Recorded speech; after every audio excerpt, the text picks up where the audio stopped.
ताज्या बातम्यांसाठी पाहत रहा तीचा सागर। हॉटेलच्या खोलीत 2 तरुण आणि 1 तरुणी, महिन्याची कमाई तब्बल 18 लाख रुपये। नेमकं प्रकरण काय आहे जाणून घेऊयात। नमस्कार, तीचा जागर न्यूजच्या स्पेशल रिपोर्टमध्ये तुमचं स्वागत। पुणेकरांचा गेम पोलिसांकडून उघड झाला। पोलिसांनी हॉटेल गाठून खोली क्रमांक 204 वर धाड टाकली, तेव्हा आत 1 तरुणी आणि 2 तरुण सापडले। हे त्रिकूट खोलीतून 18 लाख रुपयांची कमाई करत होतं। जयपूरमधील एक हॉटेल, त्यातील खोली क्रमांक 204। बाहेरून पाहणाऱ्या कोणालाही शंका येण्याचं तसं कोणतंच कारण नाही, पण पोलिसांची थाप दारावर पडताच आज चालणारा खेळ समोर आला। खोलीत 2 तरुण आणि 1 तरुणी होती। तिघे मिळून महिन्याला लाखोंची कमाई करायचे। जयपूरच्या वैशालीनगर परिसरातील एका हॉटेलात पोलीस पोहोचले। या ठिकाणी क्रिकेटसह अन्य खेळांवर ऑनलाईन सट्टा लावला जात असल्याची माहिती पोलिसांना मिळाली होती। त्यानंतर पोलिसांनी हॉटेलवर धाड टाकली। पोलीस खोली क्रमांक 204 पर्यंत पोहोचले, तेव्हा त्या खोलीत 2 तरुण आणि 1 तरुणी आढळून आली। खोलीची झडती घेण्यात आली। खोलीत मोबाईल, लॅपटॉपसह अनेक इलेक्ट्रॉनिक उपकरणं सापडली। पोलिसांनी ही उपकरणं तपासण्यास सुरुवात केली।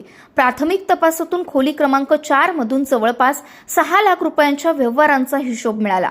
आरोपींच्या अंदाजानुसार दर महिन्याला अवैध मार्गाने 18 लाख रुपयांची कमाई व्हायची।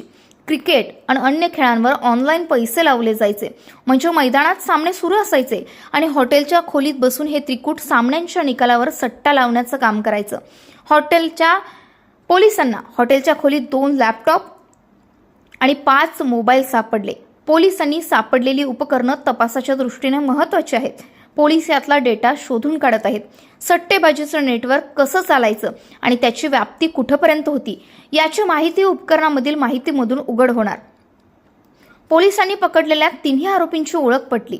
अशोक पौडेल, परिणा गिरी दोघे नेपाळचे आणि पवन वैष्णव पुण्याचा अशी तिघांची नावं आहेत। आरोपींच्या चौकशीतून महत्त्वाची माहिती उघडकीस आली। आरोपी एका जागी राहून सट्टेबाजीचं काम करायचे नाहीत, ते सातत्याने त्यांचा ठावठिकाणा बदलत राहायचे।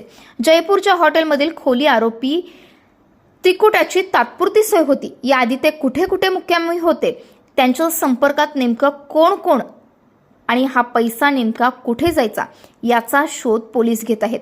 आता नेमकं काय समोर येतंय जाणून घेण्यासाठी पाहत रहा तीचा जागर न्यूज। आता नेमकं काय होतंय जाणून घेण्यासाठी पाहत रहा तीचा जागर न्यूज।